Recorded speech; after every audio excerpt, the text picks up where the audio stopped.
Film diawali kita dikenalkan dengan tokoh yang bernama Susie Wallis. Dia seorang mahasiswi yang suka dengan cerita misteri, lebih tepatnya cerita-cerita true crime. Bakatnya dari kecil, dia selalu mengetahui cerita plot twist yang dibaca bersama ibunya. Beranjak dewasa, Susie membuat konten yaitu podcast kriminal misteri. And I think you'll love what we discussed in today's episode. A shopkeeper's body was found with 2 sets of fingerprints on her neck. More soon on Susie Searches.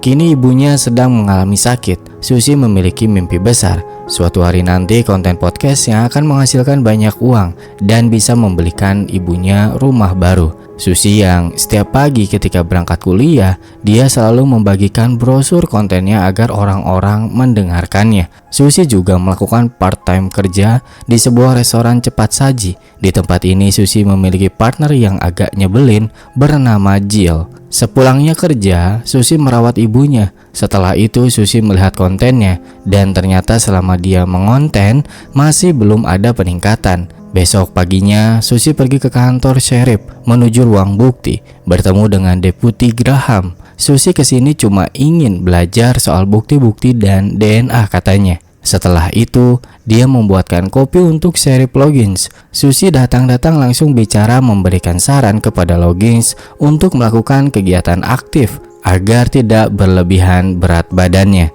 Lalu tidak lama dari itu datang laporan kehilangan. Seorang mahasiswa bernama Jesse Wilcox telah hilang selama 2 hari. Jesse merupakan teman sekelas dari Susie. We've got a situation unfolding about a Wade College student named Jesse Wilcox. Apparently, he's been missing for 2 days. Seminggu berlalu berita ini menyebar langsung karena Jesse adalah seorang YouTuber dengan subscribe 8 juta yang aktif mengupload konten meditasi. Jesse juga merupakan orang kaya, anak dari pengusaha real estate. Karena ini bahan untuk konten Susie, dia pun melakukan investigasinya sendiri. Saat di kampus, Susie membicarakan kehilangan Jesse dengan Jed. Namun sepertinya Jed ini kurang peduli. Lalu dosen di kelas memutar salah satu video YouTube Jesse. Dia memperkenalkan topi yang sering dipakai sambil bercerita kata-kata motivasi untuk hidup yang lebih baik. And if anyone has any clues to his disappearance, they're encouraged to call the task force hotline. Berita kehilangan Jesse mulai menyebar ke keluarga lain. Paman Jesse bernama Lawrence ikut terseret atas hilangnya Jesse karena Lawrence diketahui pernah terlibat dalam kasus kriminal. Susie melihat berita ini saat dia sedang jam istirahat bekerja. Jill dengan temannya sedang membahas hilangnya Jesse. Jill mengira Jesse akan mati. Susie yang mendengar percakapan ini menyela dengan mengatakan soal Lawrence. Lawrence pernah menjadi wakil ketua perusahaan milik ayah Jesse, tapi nama Lawrence tidak tercantum dalam direksi perusahaan. Belum selesai bicara dan menjelaskan, Jill memotong dan sedikit ngeledek Susie yang sangat ambisius dengan kasus Jesse. Lalu Susie membalas, I'm gonna be famous one day, Jillian. When I solve this case and become a big hero. Susie terus melakukan penyelidikannya sendiri, dari mulai mencari tahu bisnis real estate yang dijalani Lawrence bersama Roy, ayah dari Jesse. Ada yang menarik perhatiannya Susie dari satu real estate bernama Starboard.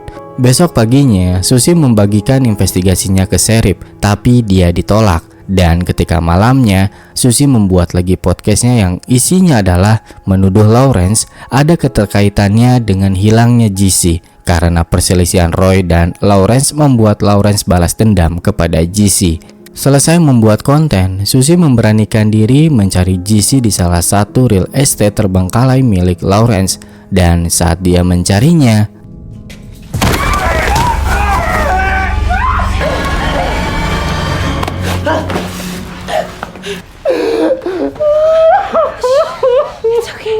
Jesse berhasil ditemukan dan dikembalikan kepada orang tuanya. Konten Susie sudah mulai ramai karena dia viral, telah berhasil memecahkan kasus penculikan teman sekelasnya. Sheriff Loggins melakukan vers terbuka. Loggins awalnya cuma bilang informasi bagaimana Jesse ditemukan, lalu menutup pidato. Namun seorang wartawan menginterupsi karena Loggins tidak menyebutkan nama Susie sebagai orang pertama kali yang menemukan Jesse. Dengan berat hati, Loggins mengatakan semua pujian layak untuk Susie. Dari sini, Loggins memendam malu karena lamban.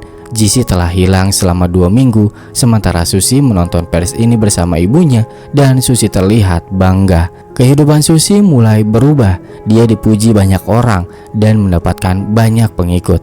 Setelah itu, Suzy melakukan perjalanan yang cukup jauh sendirian menggunakan mobilnya. Sampailah di tujuan, dia membuka plastik besar yang isinya adalah sepeda dan dia masuk ke dalam kontainer. Ada sebuah kotak besar, isinya pakaian dan peralatan aneh seperti ada voice changer, obat bius, topi khas milik Jisoo, tambang, dan plastik besar. Semua barang-barang ini adalah hasil penyelidikan Suzy. Setelah itu malamnya, dia membakar seluruh barang-barang itu. Besok paginya saat di kampus, Jade sekarang berbalik. Dia pengen kerjasama dengan Suzy, tapi Suzy menolak. Setelah itu dosen memanggil Suzy karena rektor ingin bertemu dengannya di Casper Hall. Pulang kuliah, Suzy langsung menuju Casper Hall. Suzy terkejut karena rektor mengadakan talk show dadakan dengan TV lokal dengan narasumber Jisoo. Di sini Suzy agak terkejut, aneh dan gugup bertemu dengan Jisoo di umum. Suzy is Captain Humble. I never thought I'd be sitting next to one. Fantastic job, you two. Oh my god, wow. Okay, really? Suzy kembali bekerja, atasannya sangat sumringah karena karyawannya baru-baru ini viral. Malamnya, Suzy datang ke restoran, memenuhi janji dari Jisoo. Bertemulah Suzy dengan kawan-kawannya Jisoo. Salah satunya adalah Ray. Dia adalah penggemar beratnya Suzy karena Suzy berhasil menemukan Jisoo. Ray penasaran bagaimana Suzy bisa menemukan Jisoo. Suzy menjawab dengan jawaban template soal Lawrence. Dia bilang Suzy mencurigai kepemilikan properti milik Lawrence. Ray yang heran kok jawabannya sama, tapi Jisoo langsung menghentikan perkataan Ray. Tapi rasa penasaran Ray ini benar. Bagaimana jika Lawrence kembali lagi melakukan aksinya? Sampai sekarang Lawrence belum ditangkap. Jisoo yang positif orangnya, dia bilang mungkin Lawrence melakukan candaan yang berlebihan. Sebenarnya dia tuh orang baik. Suzy di sini bengong, dia melihat jari tangan Jisoo yang mengetuk meja cepat. Teringat sesuatu ketika Jisoo ditahan dan di hadapan orang yang menculiknya menggunakan topeng. Apakah ini? Kita fokus dulu ke cerita. Suzy diantarkan pulang oleh Jisoo berjalan bareng. Di sini Jisoo mengucapkan terima kasih kepada Suzy karena telah menyelamatkannya. Sambil berjalan, mereka ngobrol soal hobi dan juga kontennya masing-masing. Besoknya di kampus, Jisoo dan Suzy dipanggil rektor. Rektor mengabarkan berita baik. Kampus mengalami peningkatan pendaftaran siswa, juga uang donasi kampus dari alumni meningkat. Lalu acara nasional mengundang mereka berdua untuk tampil. Jisoo awalnya merasa ini berlebihan, namun rektor meyakinkan bahwa ini perlu untuk menginspirasi generasi selanjutnya. Di tempat kerja, Edgar, bos restoran, memarahi Jill karena dia telah salah menaruh air raksa di salah satu rak makanan. Jill gak merasa itu perbuatannya. Jill pun mengkonfirmasi soal tersebut. Suzy yang belum menjawab, dia dipanggil oleh Logins. Logins ingin bicara soal Lawrence bersama Suzy karena Sheriff sulit menemukan keberadaan Lawrence. Seperti yang kita ketahui, Lawrence menjadi terduga pelaku penculikan. Tapi anehnya, Lawrence menghilang begitu saja. Lalu Logins menceritakan seekor burung Kea, burung pintar yang selalu ingin tahu, tapi kepintarannya itu sering membuat masalah. Ungkapan Logins sebuah kecurigaan besar kepada Suzy. Suzy kini bekerja sama dengan Sheriff. Graham memberikan akses ke internal server. Juga kini Suzy ikut serta membereskan bukti di ruangan. Sorenya saat Suzy akan berangkat kerja, dia diikuti oleh Ray. Suzy merasa aneh, dia pun bersembunyi dan mengagetkan Ray. Lalu bertanya kepada Ray, apa maksud tujuan mengikuti Suzy?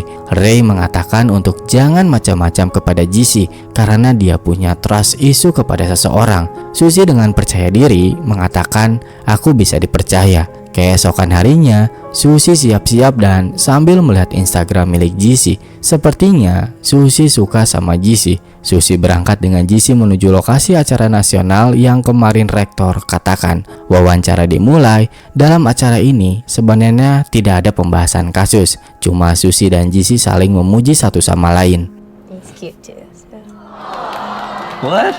I didn't know you thought that. Passing chemistry 402. Selesai acara, JC dan Susie berada di kamar hotel sambil ngobrol sana-sini. JC mengungkapkan sedikit trauma akibat kejadian penculikan. JC di sini mengingat saat momen di mana penculik itu memberikan makan kepadanya sebuah patty vegan dengan nasi merah. JC sempat panik saat itu, sempat berteriak. Penculik ini terlihat baik, tidak memukul atau menyakiti. Dia malah memberikan kata-kata, "Jika kau panik, tarik nafas 3 kali dan bayangkan seperti angin laut." Seperti apa yang dikatakan ibunya, kata si penculik. Lalu tidak lama dari itu, Roy menelpon JC. Dia mengabarkan bahwa Lawrence bukanlah pelaku penculikan. Kabar ini sudah tersebar di internet. Ada artikel yang memuat Lawrence tidak melakukan penculikan. Menurut Roy yang bicara langsung dengan Lawrence, dia bilang Lawrence berada di Peru selama 6 bulan terakhir. JC yang panik, dia ingin pergi karena berhutang maaf kepada pamannya. Malam itu juga mereka berdua harus pulang dan berpisah. Sesampainya di rumah Susie, dia istirahat dulu untuk minum dan mendengar suara dari kamarnya. Ketika dia masuk, keadaan sudah berantakan. Lalu muncullah Ray. Di sini dia menemukan sebuah topi milik JC yang dia pakai saat menghilang. Ray mencoba ingin tahu apa yang terjadi, tapi Susie menolak menjawab, malah mengintimidasi Ray. Dan yang terjadi adalah Jesse was wearing this hat the day he disappeared. I've been watching you for weeks, alright? I don't need help!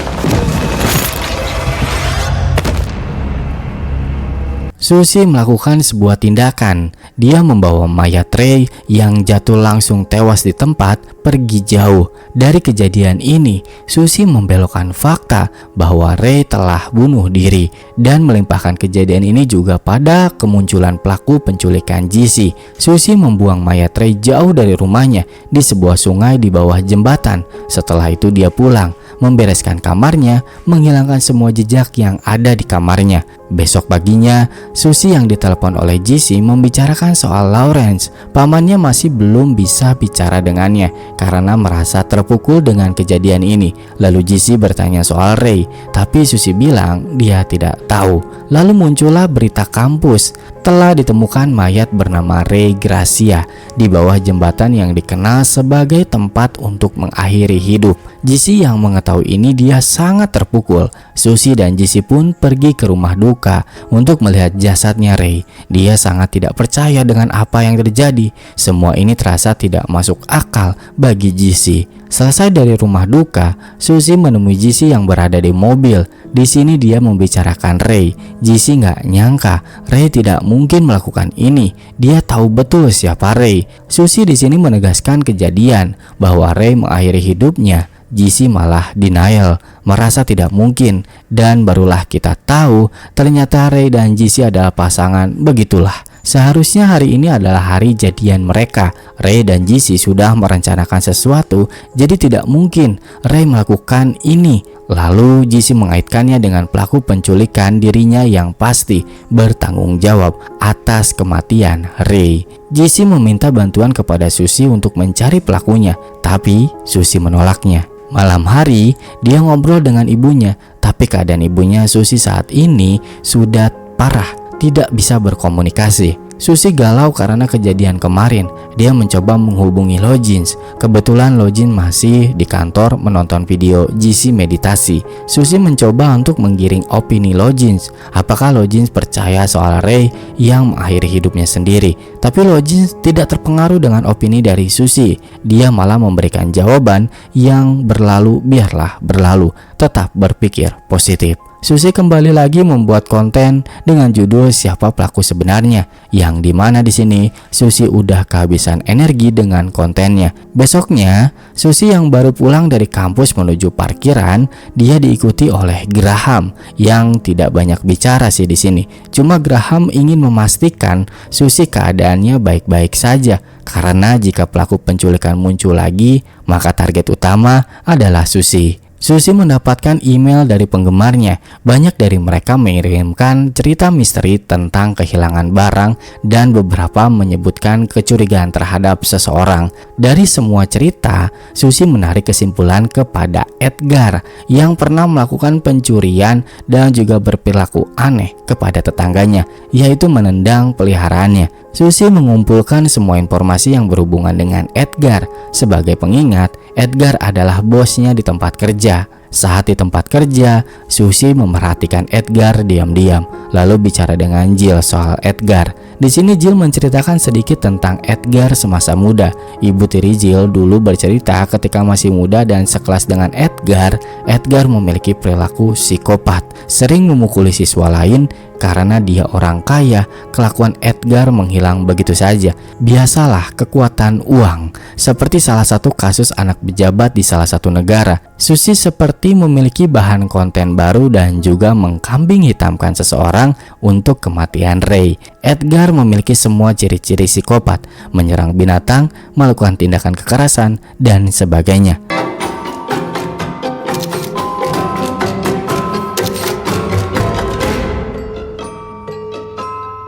Setelah pengintaian, Susie mendapatkan pesan dari JC untuk bertemu. Mereka bertemu di taman. Susie dengan senang membawa bukti baru, yaitu bukti Edgar. Belum menjelaskan buktinya, JC memotong perkataan Susie. Dia mengatakan kini sulit tenang dan meditasi. Ya intinya mah ngobrol lah. Sampai akhirnya JC mengatakan kabar mengejutkan bahwa polisi telah ditemukan DNA baru. Dan juga seperti yang dikatakan Susie di podcastnya, bahwa lokasi penculikan JC ada 2 pintu. Dari sini kita mungkin udah menebak nih siapa pelaku penculikannya. Tapi bentar dulu, film belum selesai, mungkin aja tebakan kalian salah. Di sini keadaan Susie entah kenapa panik mendengar ketika polisi menemukan DNA baru, tapi Susie tetap harus menjalani rutinitasnya seperti biasa. Dan sampai akhirnya dia kembali lagi memotivasi dirinya untuk memecahkan kasus kriminal. Susie kembali lagi membuat konten podcastnya. Singkat cerita, di tempat kerja, Susie dihampiri Jill. Dia meminta untuk Susie menggantikan posisinya karena Jill ingin pulang cepat. Susie dengan senang hati menerima itu. Saat berjaga sendirian, Susie membuat jus pisang dengan protein menggunakan sarung tangan. Dan tiba-tiba muncullah Edgar. Edgar datang karena dia dipanggil oleh Susie. Susie bilang ada seseorang yang mencoba membobol tempat penyimpanan. Saat Edgar mengecek, Susie dari belakang memotong rambut Edgar, lalu memasukkan rambut itu ke kantong plastik. Dan jus itu diantarkan untuk Graham. Tanpa ragu Graham menghabiskan minuman yang diberikan oleh Susie. Susie pura-pura pergi padahal mah sembunyi. Tiba-tiba perut Graham gak enak, mules dan harus pergi ke toilet. Ketika ada kesempatan, Susie langsung mengambil kunci ruangan bukti dan mencari bukti dari kasus JC. Susie langsung menukar DNA rambut yang ditemukan oleh polisi. Yap, menukar dengan rambutnya Edgar. Susie pun langsung pulang dengan tergesa-gesa. Just one last thing. It's me. JC mengajak ngopi malam ini. Mereka ngobrol. JC di sini bicara jujur soal keadaannya. JC selama ini menjadi seorang YouTuber mengajarkan meditasi untuk tenang. Ternyata JC adalah orang yang bermasalah. Sebenarnya dia sendiri mentalnya sering terganggu, merasa cemas terus. Ya intinya dia berbeda dengan apa yang ada di kamera. Susie yang mendengar ini malah bengong sampai perjalanan untuk kembali pulang. Ternyata dalam perjalanan ini Susie tuh nggak langsung pulang. Dia membuat podcast di dalam mobil secara mendadak. Susie mengatakan dia udah mulai merencanakan sesuatu untuk mengkambing hitamkan Edgar. Dalam podcastnya, Susie membuat teori yang mengaitkan penculikan JC adalah pelakunya Edgar. JC turun dari mobilnya untuk menuju sebuah rumah. Saat Susie masuk dia ke ruang bawah tanah, dia menemukan laci yang isinya adalah topi khas dari JC. Susie juga menemukan banyak sekali hewan-hewan yang diawetkan, juga berbagai senjata tajam di sini. Lalu tiba-tiba muncullah Edgar. Dari sini kita mengetahui fakta terbaru. Ternyata Edgar adalah ODGJ. Dia dikeluarkan oleh ayahnya dari rumah sakit jiwa. Sebenarnya Edgar belum sembuh, tapi kekuatan lautan uang berkata lain.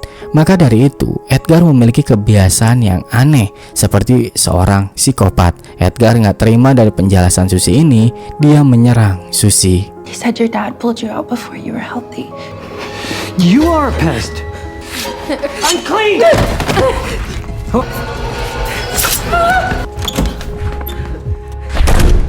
Setelah Susie terkena sabetan oleh Edgar, dia berlari menuju ruangan dan mengunci dirinya.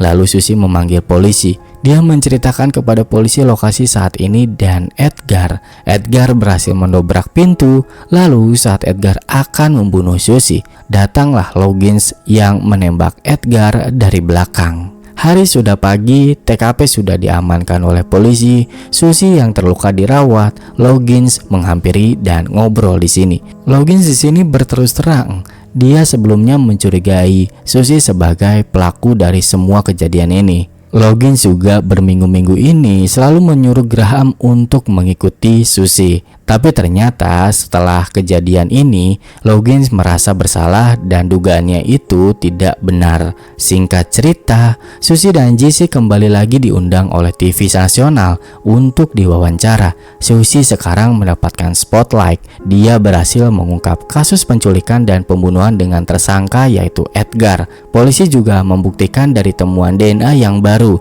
Ketika presenter mengatakan bagaimana Susie bisa melalui momen sulit saat akan dibunuh oleh Edgar, dia bilang, "Jika kau panik, tarik nafas 3 kali dan bayangkan seperti angin laut."